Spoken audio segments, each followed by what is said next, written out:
पहली पहली बार और पहला पहला प्यार पहली पहली बार अति महत्वपूर्ण होता है भाई साहब। दोस्तों अभी हाल ही में भाई साहब 22 दोस्तों मार्च गई थी और 22 मार्च को कौन सा डे आपके वर्ल्ड वाटर डे छापिए वर्ल्ड वाटर डे कब था 22 मार्च को सेलिब्रेट किया गया। अगर मैं आपसे पूछ लूं ऐसे दोस्तों आपसे लिखना दोस्तों आपसे यूएन दोस्तों इसके द्वारा जो है दोस्तों पूछे आपसे पहला जल सम्मेलन जो है पहला जल सम्मेलन कहां इसका आयोजन किया गया छापना पहला जल सम्मेलन है इसका दोस्तों आयोजन जो है वो न्यूयॉर्क कहां पर हुआ है न्यूयॉर्क दोस्तों यहां पर हुआ है। चलो भाई साहब मैंने आपसे कह दिया आज दोस्तों तारीख 28 तारीख आज जो टीजर है दोस्तों आपके कौन सी सीधी जा रही है क्या उसमें होने वाला है तो टीजर दोस्तों आने वाला है आपका दिल खुश करने वाला होगा वो आज ही मैं लॉन्च करवाऊंगा उसको आज दोस्तों आपके सामने 8 बजे शाम को वो टीजर दोस्तों आने वाला है तैयार रहिएगा। तो मैंने जो कहा था आपसे मैं करने के लिए तैयार हूं और मेरी टीम तैयार है और मैं आपके लिए तैयार हूं वादा करता हूं आपसे सब कुछ ठीक ठाक रहा तो वो टीजर आज शाम को 8 बजे आपके सामने आने वाला है। चलिए लिखना दोस्तों यूएन का पहला जल सम्मेलन है वो कहां आयोजित किया गया न्यूयॉर्क यहां पर इसका आयोजन किया गया। पूछे आपसे थीम दोस्तों क्या रखिए छापना आपके अगर पूछूं आपसे किस थीम के साथ में किस विषय के साथ में इसका दोस्तों आयोजन हुआ छापना वाटर फॉल लिखिएगा वाटर फॉर सस्टेनेबल डेवलपमेंट छापना वाटर फॉर सस्टेनेबल डेवलपमेंट जो है ये दोस्तों थीम हो गई आपकी छापेगा वाटर फॉर सस्टेनेबल डेवलपमेंट ये आपको ध्यान रखना है इस थीम के साथ में इसका आयोजन हो रहा है दोस्तों आपके वाटर फॉर सस्टेनेबल डेवलपमेंट। अगर आपके दिमाग में कोई कंफ्यूजन हो तो मैं आपको दूर कर दूंगा अभी थोड़ी देर में इसको कि इस वर्ड का मतलब क्या होता है। पहले दोस्तों इस सवाल को हम नोट करते हैं यूएन के द्वारा पहला जल सम्मेलन जो है वो न्यूयॉर्क यहां पर दोस्तों आयोजित किया गया है थीम इसकी वाटर फॉर सस्टेनेबल डेवलपमेंट थी। अगर पूछूं तो आयोजित करने वाले देश कौन थे दो देशों ने मिलकर आयोजित किया है को होस्ट इसके दो हैं तजाकिस्तान दोस्तों आपके नीदरलैंड जो छापना अगर आपसे पूछे को होस्ट इसके मेजबान कौन है इसको आयोजित करने वाला कौन छापना तजाकिस्तान एक देश हो गया है और तजाकिस्तान के साथ छापना आपके नीदरलैंड जो है ये दोनों इसके को होस्ट है इन दोनों की सरकार को होस्ट है आपको ध्यान रखना है ठीक है। तो को होस्ट कौन है तजाकिस्तान नीदरलैंड को होस्ट हो गए theme water for sustainable development है न्यूयॉर्क में इसका मुख्यालय दोस्तों स्थित है। अगर पूछूं क्या दोस्तों भारत शामिल हुआ है तो भारत जो है वो इसमें शामिल हुआ है। भारत दोस्तों आपके छापना जो भारत दोस्तों आपके जो भी दल गया है उस दल का नेता कौन है छापना वो दोस्तों हमारे जल शक्ति मंत्री हैं गजेंद्र सिंह शेखावत छापना भारत की तरफ से कौन आपके भारत की तरफ से गजेंद्र सिंह शेखावत जो है वो इसमें शामिल हुए ये आपको ध्यान रखना है। आंसर लिखिएगा आंसर हो गया ऑप्शन नंबर डी दोस्तों न्यूयॉर्क जो है एकदम करेक्ट आंसर हो गया आपको ध्यान रखना है। अगर दोस्तों पूछूं आपसे देखो ये पहली पहली बार दोस्तों जो होता है उसके बारे में बात करें दोस्तों पहली बार तो छापना आपके ये दोस्तों हमारा गोला हो गया जिस गोले पे दोस्तों आप और हम रहते हैं पृथ्वी हो गया ठीक है आपका और हमारा गोला हो गया ये तो पृथ्वी हो गया है। अगर दोस्तों पूछूं आपसे यहां तो छापना आपके अगर रसगुल्ला पूछे आपसे पहली बार तो छापूं आपके सस्टेनेबल डेवलपमेंट है इसके ऊपर जो सम्मेलन दोस्तों हुआ था वो कब हुआ था लिखिए 1972 पे हुआ था। कहां हुआ दोस्तों लिखना स्टॉकहोम दोस्तों यहां पर हुआ था स्टॉकहोम सम्मेलन जो है वो 1971 1972 में होता है सस्टेनेबल डेवलपमेंट पहला सम्मेलन था ये आपको ध्यान रखना है। अगर भाई साहब पूछो दोस्तों आप लिखिएगा अरे देखो दोस्तों 1987 छापेगा 16 सितंबर 1987 नोट करना आपके 1987 दोस्तों आपके ओजोन परत के संरक्षण के लिए ओजोन परत के संरक्षण के लिए पहली बार सम्मेलन होता है। कहां हुआ दोस्तों आपके पहली बार छापना मॉन्ट्रियल दोस्तों यहां पर होता है मॉन्ट्रियल रसगुल्ला यहां पर होता है मॉन्ट्रियल कहां कनाडा के अंदर स्थित आपके और इसीलिए 16 सितंबर को आपके ओजोन संरक्षण दिवस मनाते हैं ये आपको नोट करना है। अगर तो पूछो आपसे 1992 नोट करना आपके 1992 में पहला पृथ्वी सम्मेलन लिखिए दोस्तों पहला पृथ्वी सम्मेलन 1992 में होता है ये भी आपको ध्यान रखना है। और अगर एनवायरमेंट के सवाल परीक्षा में आते हो ना आपकी में तो इनमें से पक्का सवाल परीक्षा में आता है। अगर तो पूछो आपसे पहला पृथ्वी सम्मेलन है ये कहां दोस्तों हुआ था ये रियो के अंदर होता है ब्राजील में छापना दोस्तों ब्राजील में रियो के अंदर हुआ है 1992 में। तीन घटनाएं मैंने आपको अभी तक नोट कराई पहली घटना दोस्तों आपके सस्टेनेबल डेवलपमेंट पहला सम्मेलन कब हुआ है 1972 स्टॉकहोम के अंदर हुआ स्वीडन के अंदर हुआ। अगर पूछे ओजोन परत के संरक्षण के पहली बार कहां पर हुआ है 1987 में मॉन्ट्रियल के अंदर हुआ है पहला पृथ्वी सम्मेलन दोस्तों ये 1992 दोस्तों छापना आपके ये रियो ब्राजील के अंदर हुआ है। अगर रसगुल्ला पूछो दोस्तों आपसे अगर आपसे पूछ रहे भाई साहब लिखिए दोस्तों यहां पर अगर तो पूछूं आपसे सीओपी जो फर्स्ट है सीओपी तो फर्स्ट छापना आपके क्लाइमेट चेंज किसके ऊपर दोस्तों क्लाइमेट चेंज के ऊपर जो सीओपी फर्स्ट हुआ है ये तो कब हुआ था छापना ये भाई साहब देखो दोस्तों सीओपी जो फर्स्ट है ये तो आपके लिए बताओ आपके पहली बार दोस्तों आपके कब हुआ है 1995 जब होता है आपके कहां रसगुल्ला हुआ 1995 में हुआ है बर्लिन दोस्तों आपके बर्लिन में इसका आयोजन हुआ है ये भी आपको नोट करना है। तो सीओपी फर्स्ट 1995 में बर्लिन के अंदर हुआ ये आपको नोट करना है। अगर पूछूं आपसे टोक्यो सम्मेलन छापना आपके टोक्यो जो आपके टोक्यो प्रोटोकॉल जो है ये अगर पूछूं आपसे टोक्यो प्रोटोकॉल जो है ये तो कब हुआ छापना आपके ये 1997 में होता है सीओपी थर्ड के समय दोस्तों हुआ था सीओपी फर्स्ट 95 में हुआ 96 में सेकंड होता है और थर्ड नोट करना आपके ये 1997 के अंदर हुआ। ये सारी बातें तो पहली पहली बार हुई है आपको नोट करना है। अब खोपड़ी में सवाल आपके आएगा सर ये सस्टेनेबल डेवलपमेंट जो है इस वर्ड का मतलब क्या है आपकी खोपड़ी में सवाल आना चाहिए। सस्टेनेबल डेवलपमेंट जो है इसका मतलब क्या है इसको तो हिंदी में कहते हैं आपके छापना धारणीय विकास दोस्तों इसका नाम हो गया धारणीय विकास। आसान दोस्तों भाषा समझाऊं आपके आसान भाषा में छापना दोस्तों ये दोस्तों अगर आर्थिक विकास लिखना आपके ये दोस्तों आपके आर्थिक विकास है दोस्तों लिखना आपके आर्थिक विकास दोस्तों जो हो रहा है अगर उसके केंद्र में दोस्तों अगर उसके केंद्र में पर्यावरण दोस्तों हो गया छापना अगर उसको कोई आर्थिक विकास चल रहा है लेकिन दोस्तों उसके केंद्र में क्या दोस्तों उसके केंद्र में पर्यावरण है पर्यावरण को ध्यान में रखते हुए विकास करना ये सस्टेनेबल डेवलपमेंट होता है धारणीय विकास होता है। भविष्य की पीढ़ी की आवश्यकताओं को सोचते हुए पर्यावरण को ध्यान में रखते हुए वर्तमान के संसाधनों का अनुकूलतम उपयोग करना ये इसकी डेफिनेशन दोस्तों। अगर पूछूं दोस्तों आपसे ओरिजिनल बॉक्साइट सीआरएम जो है वो किसने विकसित किया है सवाल आपसे पूछा गया है परीक्षा में दोस्तों आपसे कभी-कभी पूछता है कि जो हिंडल को है इसका मुख्यालय कहां पर है परीक्षा में पूछ लेता है आपसे नाल को इसका मुख्यालय कहां पर है बाल को इसका मुख्यालय कहां पर है ये परीक्षा में कभी-कभी आपसे पूछ लेता है। आइए शुरुआत दोस्तों करते हैं आपके पहली बार लिखना आपके नाल को लिखिए दोस्तों नाल को जो है अगर पूछूं आपसे अरे नलका नहीं रसगुल्ला नलका नहीं है नाल को है ठीक है लिखिएगा नेशनल एल्यूमिनियम लिखिएगा नेशनल एल्यूमिनियम दोस्तों आपके कंपनी कॉर्पोरेशन जो लिमिटेड है वो ध्यान रखिए दोस्तों आपके नाल को है मतलब दोस्तों आपके चाहे हिंडल को हो चाहे नाल को हो चाहे बाल को तीनों किसके रसगुल्ला तीनों एल्यूमिनियम के ये आपको ध्यान रखना है ठीक है। नाल को दोस्तों पूछूं आपसे ये जो नाल को है भाई साहब इसके द्वारा क्या हुआ आपके इसका मुख्यालय कोरापुट उड़ीसा के अंदर है ये भी आपको ध्यान रखना है मोस्ट इंपोर्टेंट है ज्योग्राफी के हिसाब से इसका जो मुख्यालय है वो कोरापुट दोस्तों उड़ीसा के अंदर है ये भी आपको नोट करना है। इसने तो छापना इसने आपके इसमें भारत का तो छापेगा भारत का पहला बॉक्साइट सीरम छापना भारत का पहला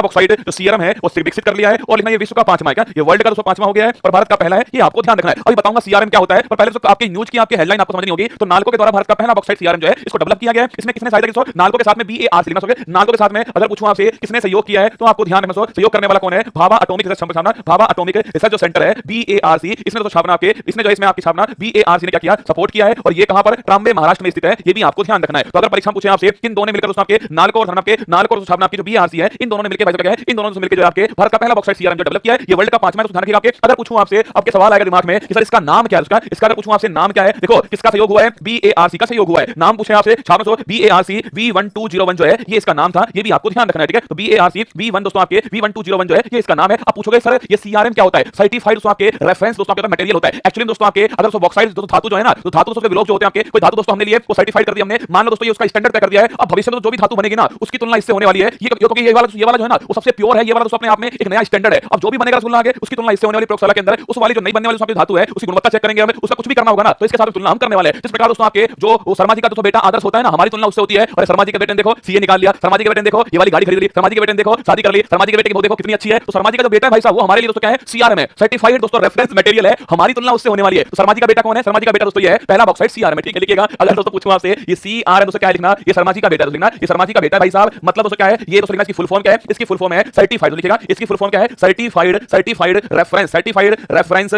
रेफरेंस मटेरियल दोस्तों छापना आपके, ये इसकी फुल फॉर्म है। प्रमाणित लिखना, प्रमाणित संदर्भित दोस्तों, प्रमाणित संदर्भ दोस्तों आपके जो दोस्तों मैटर है आपके वो इसकी फुल फॉर्म हो गई, ये आपको ध्यान रखना है। कुल मिलाकर दोस्तों ये प्रयोगशाला में छापना आपके, ये प्रयोगशाला में एक से मानक के तौर में उपयोग होने वाला है। जो भविष्य में दोस्तों भविष्य में कोई दोस्तों धातु आने वाली है, उस धातु का छापना आपके उसकी गुणवत्ता चेक करनी है या फिर दोस्तों उसका आपके मानक तय करना है, तो इसके द्वारा उसका मानक जो है तय होने वाला है। ये आपको ध्यान रखना है। आसान भाषा में कह रहा हूं आपसे, शर्मा जी का बेटा है, ठीक है। तो आंसर लिखिएगा, ऑप्शन नंबर भी करेक्ट आंसर हो गया। नालको के द्वारा दोस्तों डेवलप किया गया है। आपके दिमाग में सवाल तो आ रहा होगा ना, और नहीं आ रहा तो दिमाग को दोस्तों बेच खाओ। अगर पूछूं आपसे हिंडल को दोस्तों कहां पर स्थित है, इंग्लिश में लिख लीजिए हिंदुस्तान दोस्तों, आपसे पूछे हिंदुस्तान एल्यूमिनियम कॉर्पोरेशन जो लिमिटेड है इसका मुख्यालय कहां है? नालको दोस्तों मैंने अभी आपसे बता दिया आपके। अगर पूछूं बालको, ये तीनों को आपको ध्यान रखना है, और ये दोस्तों ज्योग्राफी में आपने खूब पढ़ा भी होगा, याद करो दोस्तों। नालको भाई साहब कहां? नालको दोस्तों नेशनल एल्यूमिनियम कॉर्पोरेशन लिमिटेड है, कोरापुट उड़ीसा के अंदर स्थित है, ये आपको ध्यान रखना है। आप में से कौन कौन बताना चाहेगा? चलो मैं लिखता हूं, हिंडल को दोस्तों लिखना हिंदुस्तान, लिखिएगा हिंदुस्तान, हिंदुस्तान दोस्तों लिखना हिंदुस्तान एल्यूमिनियम कॉर्पोरेशन जो लिमिटेड है वो आपके हिंडल को हो गया। इसका मुख्यालय छाप लीजिए रैनकूट, उत्तर प्रदेश में इसका मुख्यालय स्थित है। खूब परीक्षा में आता है भाई साहब कि हिंडल का मुख्यालय कहां पर है? रैनकूट। कभी-कभी दोस्तों मैच का फॉलोइंग कराता है, इधर लिखेगा हिंडल को, नालको और बालको, फिर इधर लिखेगा भाई साहब रैनकूट, कोरापुट दोस्तों कोरबा, आपसे मैचिंग कर सकता है, ठीक है। अब बताओ बालको का मुख्यालय कहां पर है? ये कमेंट बॉक्स में आपको छाप के बताना है, ठीक है। बालको का मुख्यालय जो है कहां पर, इसका आंसर बताओ। हिंडल को रैनकूट में हो गया, नालको दोस्तों कोरापुट उड़ीसा के अंदर हो गया। आगे चलिएगा, नालको मैंने कल लिखवाया था नालको, और आपके BARC B1201 जो है ये डेवलप हुआ है। ये NALCO BRC release India first bauxite CRM आपको ध्यान रखना है। आगे चलिए, अगर कुछ आपसे भारत का पहला, अगर रसगुल्ला पूछूं आपसे एक सवाल और लिख लो, ये साइंस का क्वेश्चन पूछ सकता है आपसे। एल्यूमिनियम जो है, एल्यूमिनियम पूछूं आपसे ये किस एक्स से प्राप्त होता है? तो ध्यान रखिए दोस्तों ये बॉक्साइड से प्राप्त होता है। किससे होता है? बॉक्साइड से प्राप्त होता है, ये आपको ध्यान रखना है। परीक्षा में कभी पूछे आपसे बॉक्साइड किसका एक्स है? एल्यूमिनियम का एक्स है, ये आपको स्टार लगाना दोस्तों। बॉक्साइड किसका एक्स है? एल्यूमिनियम का एक्स है, ये आपको ध्यान रखना है। आइए आगे चलिए दोस्तों, मैंने पूछा बालको का मुख्यालय कहां पर है? कोरबा छापरा छत्तीसगढ़। कहां पर? कोरबा जो छत्तीसगढ़ है, यहां बालको का मुख्यालय स्थित है, ये आपको थोड़ा नोट कर लेना। चलिए आगे चलते क्वेश्चन की तरफ चलते हैं। देखना, भारत का पहला आग प्रतिरोधी स्टील बनाने के लिए BIS लाइसेंस किसे दोस्तों मिला आपके? अभी हाल ही में जिंदल स्टील, देखना उसकी अरावली पर्वतमाला हो गई यहां से यहां तक, ठीक है। दोस्तों आपके गुजरात से शुरू होती है और दिल्ली तक आपकी अरावली पर्वतमाला है। इस दोस्तों अरावली पर्वतमाला के 5 किलोमीटर दोस्तों आपके 5 किलोमीटर का जो एरिया है, मान लो दोस्तों ये वाला जो एरिया है, जो 5 किलोमीटर दोस्तों जो एरिया हो गया, इसे बफर जोन दोस्तों मान लेते हैं। ये दोस्तों आपके 5 किलोमीटर एरिया है, तो ये 5 किलोमीटर का जो ये बफर जोन है, इसको दोस्तों करना आपके, इस बफर जोन को हरित बफर जोन करना। मतलब दोस्तों यहां पर वनीकरण करना, वृक्षारोपण करना। ये 5 किलोमीटर वाला एरिया जो है ना, इसमें दोस्तों आपके पेड़ लगा देना, वृक्ष लगा देना, ये इसका मतलब है। समझ चुके होंगे आप। एक्चुअली में इसका उद्देश्य क्या है रसगुल्ला? इसका उद्देश्य है कि जो अरावली का जो 5 किलोमीटर दोस्तों एरिया है, जो बफर जोन है इसका, उसमें दोस्तों अधिक से अधिक वृक्ष हो सके, अधिक से अधिक पेड़ हो सके, ये इसका उद्देश्य है। अब आप पूछोगे सर इसका आपका इससे क्या फायदा होने वाला है? तो पहली बात तो लिख लेना, अरावली का जो 5 किलोमीटर बफर जोन है उसको हरित करना, ग्रीनरी करना, वनीकरण करना इसका उद्देश्य हो गया। अब देखो इसके फायदा, इसका फायदा पहली बात दोस्तों, ये मॉडल दिमाग में कहां से आया? आप ये सोचोगे ना कि मॉडल दिमाग में कहां से आया? अफ्रीका में ऐसा हो रहा है दोस्तों, अफ्रीका में ऐसा हो रहा है। अफ्रीका जो महाद्वीप है, अफ्रीकी ग्रीन वॉल प्रोजेक्ट से दोस्तों लिखना आपके, इस प्रोजेक्ट पर आधारित है हमारा मॉडल जो है। अगर पूछे आपसे कहां से लिया गया दोस्तों? अफ्रीकी ग्रीन वॉल प्रोजेक्ट से लिया गया। अब लिखिए इसके फायदे लिखना, फायदे क्या होने वाले दोस्तों आपके? पहला जो फायदा इससे होने वाला है, लिखिए पहला जो फायदा आपके मिट्टी का जो कटाव है वो रुकने वाला है। लिखना मिट्टी का जो कटाव जो है वो दोस्तों कम होने वाला है इससे। सेकंड छापिएगा मरुस्थलीकरण जो है, इसमें दोस्तों आपके मरुस्थलीकरण रुकने वाला है, ये भी आपको ध्यान रखना है। थर्ड दोस्तों लिखना आपके पर्यटन यहां पर दोस्तों बढ़ने वाला है, पर्यटन बढ़ने वाला है। फोर्थ लिखिएगा स्थानीय जो लोग हैं, अगर पर्यटन दोस्तों बढ़ेगा तो स्थानीय जो लोग हैं इनका रोजगार भी बढ़ने वाला है। मिट्टी का जो कटाव जो है इसे बोलते हैं रेंगती हुई मृत्यु। छापिएगा मिट्टी का जो कटाव है इसे कहते हैं रेंगती हुई मृत्यु, ये भी आपको ध्यान रखना है। ये तो सवाल हो गया करंट अफेयर्स का कि अरावली दोस्तों क्या होने वाला है? अरावली में ग्रीन वॉल बनने वाली है, 5 किलोमीटर से एरिया आने वाला है, और इससे क्या फायदा होगा, कहां घोषणा होती है, ये तो हुआ करंट अफेयर्स। अब आप सवाल दोस्तों पहली बात छापना कहां से प्रारंभ हुआ है? हरियाणा से प्रारंभ हुआ, option number B correct answer है। अब अपना इसकी दोस्तों शुरुआत, ये भाई साहब कौन सी पर्वतमाला है? ये दोस्तों हो गई आपके अरावली पर्वतमाला। कहां से शुरुआत होती है इसकी दोस्तों? इसकी शुरुआत होती है गुजरात से। कहां से होती है? गुजरात से होती है। गुजरात के दोस्तों बाद छापना ये कहां आती है? गुजरात के बाद दोस्तों राजस्थान में आती है। राजस्थान के बाद छापना आपके गुजरात हो गया, राजस्थान हो गया। इसके बाद दोस्तों कहां पर आपके ये हरियाणा और दिल्ली। छापिएगा गुजरात हो गया, राजस्थान हो गया, हरियाणा दिल्ली, 4 इसमें आते हैं। लिख लो यहां पर क्षेत्र दोस्तों पूछूं आपसे, गुजरात